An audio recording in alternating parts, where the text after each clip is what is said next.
Let's rewind. It's 1942 and war is raging across the globe.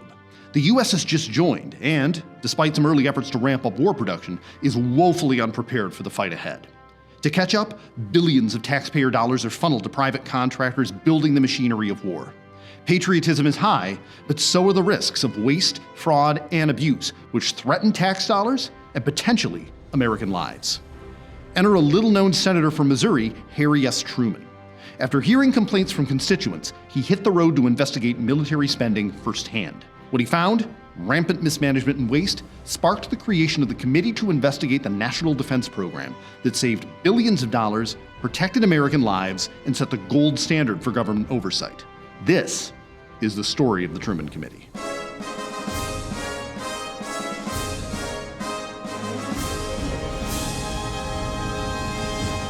Before the Japanese attack on Pearl Harbor on December 7, 1941, public sentiment was strongly opposed to sending troops into what was a foreign conflict. Instead, the U.S. saw its role as being the arsenal of democracy, supplying weapons and equipment to its European allies fighting Hitler and the Axis powers. One of the most urgent needs was a way to strike at the enemy from the air.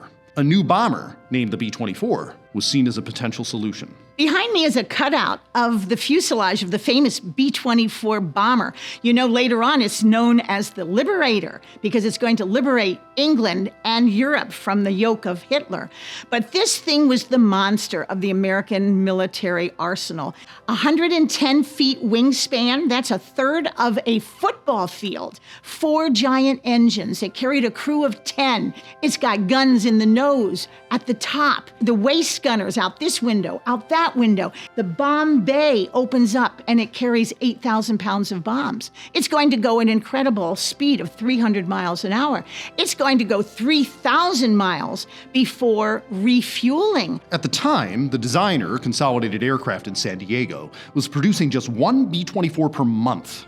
Recognizing the need for a dramatic increase, President Roosevelt assembled a team of experts to explore how to accelerate production. Not just of the B-24, but of military equipment across the board. This think tank included William Knudsen, a Detroit auto executive. So that's when Knudsen's group said, it is so simple, there are 2 answers to this. 1, use the assembly line expertise of the automobile industry. And 2, move everything to Detroit. We will then build Willow Run, 25 miles away from downtown Detroit, where we can put it together and complete assembly on an assembly line, and we can have these bombers go right out the line. The goal of the project was ambitious. Build one B-24 bomber per hour on an assembly line, modeled after the system that revolutionized automobile production. The vision was brought to life at the new Willow Run plant in Michigan, built by the Ford Motor Company at the request of the federal government. But it got off to a rocky start. When Ford started building the B-24, they had a boatload of problems. In fact, in the early days, the plant was nicknamed Will It Run, as in will the aircraft run. The blueprints from Consolidated were essentially useless. There was no tooling. There was a constant shortage of parts.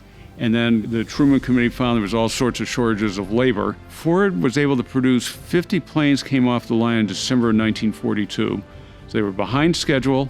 They had originally promised a bomber an hour, and that probably set the stage for Senator Truman's committee to come here because government was spending a lot of money and then not much to show for it. All over the country, the committee uncovered serious issues, including faulty aircraft engines, falsified steel quality reports, and monopolistic practices in the oil industry. In one investigation, Truman discovered the Army was building camps that were better suited to housing Civil War battalions than modern regiments. In their visits to Willow Run, they found no corruption. The 2 biggest challenges the committee had to address there were the ever-changing engineering demands from the Army and the urgent housing shortage. The communities in the area were all small farm communities. And what happened was you had a huge influx of population and there was no place for them to sleep. So people slept in cars, trailers, chicken coops. And if you wanted to work in a defense plant, there were plenty in Detroit and you had a full housing stock. So it was very hard to keep people here working. It was really chaotic. It was experimental. It was fast and furious because, as Churchill had said, there were 2 enemies. One was Hitler, but one was time. And so the factories go up fast, but the factories do not include housing almost until 1943. And we're going to lose thousands of people who are going to say, I can't do this. I thought I was coming for not only a good job, but a good life. I thought I would have schools for my kids. I thought I would have clean water. I thought there would be housing for me and my family. As a result of the Truman Committee hearings, the decision was made to create Willow Run Village, temporary housing for employees. But like many factories across the country, Willow Run faced another problem. The men who would work the line were leaving for military service. One solution was to recruit women into industrial jobs. The contributions of these Rosies at Willow Run ultimately helped achieve the eye-popping feat of one bomber every 63 minutes, and a total of nearly 9,000 before ending production in 1945. You know, in the 1940s, if most women, if they worked out of the home, they were in very traditional jobs. They were nurses or teachers or secretaries. But now we are going to be asking them to be welders and electricians and mechanics and crane operators, truck drivers, all kinds of things they never thought they would do. 6 million women agree to do it. They go into the factories, into these big factories. 6 million women. And they are taking jobs that they aren't sure of and that maybe scare them. But they've got the guts and the confidence to do it. And we think of every generation of woman as a Rosie at that point. The committee's successes reflected Truman's fact-driven, low-profile leadership style, which kept the committee focused and professional. But perhaps most impressive was the committee's bipartisan approach. Despite pressure from President Roosevelt to fill it with New Deal Democrats, Truman built a balanced team dedicated to the national interest. One of the legacies of Truman's committee was that bipartisanship can and does work. The country had much bigger problems than partisan political advantage of the 1940s, so it's a real tribute to the men that served on the committee, both Democrats and Republicans, that they were able to work together so well. America was a team during this time period. It didn't really matter who you liked politically or not. We were Americans together, and we had one goal, to fight that war and to help win that war. The committee held over 400 hearings, 300 executive sessions, took hundreds of field trips, and interviewed nearly 2,000 witnesses.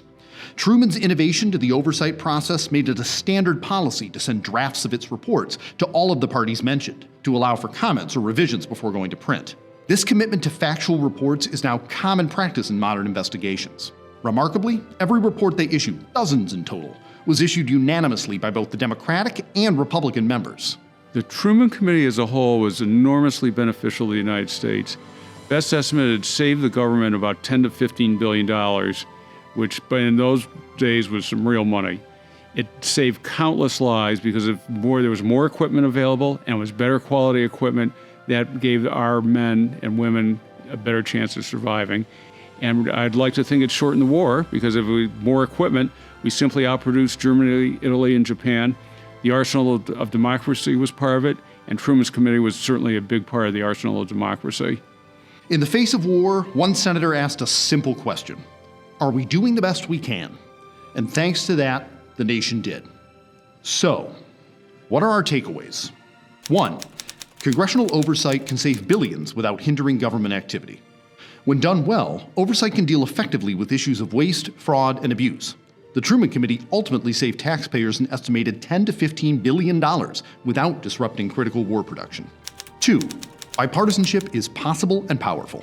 Despite political pressures, Truman built a committee that worked across party lines. All of the committee's reports were issued unanimously, demonstrating that principled oversight can transcend politics. 3. Integrity and transparency beats grandstanding. Truman emphasized fact-based investigations and avoided the spotlight in political theater.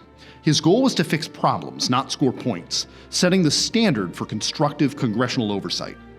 By focusing on accountability and avoiding corruption, the Truman Committee helped inspire public confidence in government at a time of war and chaos. Hi, I'm Jim Townsend, director of the Carl Levin Center for Oversight and Democracy at Wayne State University Law School. Thank you for watching this episode of Portraits in Oversight, which details one of Congress's most important powers, the ability to investigate abuses that threaten our democracy. We hope you will watch additional versions of Portraits in Oversight, and we hope you'll visit our website and social media for additional content from our civic education program, Learning by Hearings. Our educational resources are available to you at no cost through a partnership with the Michigan Department of Education and the state of Michigan. We hope to see you next time. Thank you.